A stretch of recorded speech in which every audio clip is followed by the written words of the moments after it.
To enter a vendor, we go into the green purchasing area, click on vendor list, and here we start typing in the vendors. Now we have two types of vendors. We have vendor and expense.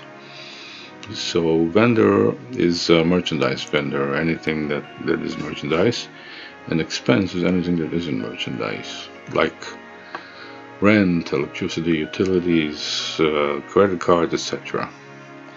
Okay, here on top you have the existing vendors, so you can just call them in from the search box. So now we're going to enter a new vendor. You just simply enter a name, Joe Smith,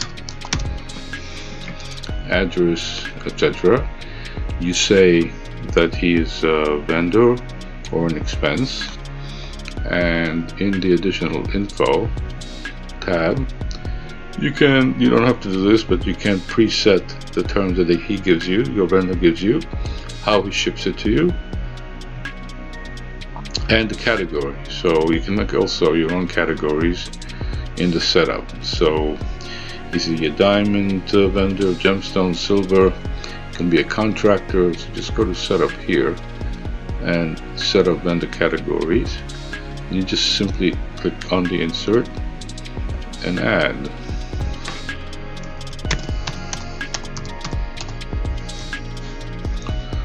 I'll just make it in caps.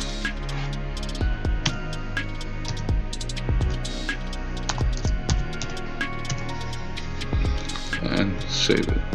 Okay. Now when we refresh the page, in the additional info tab, we will have casting as a category. Okay. Print the check, the name on the check.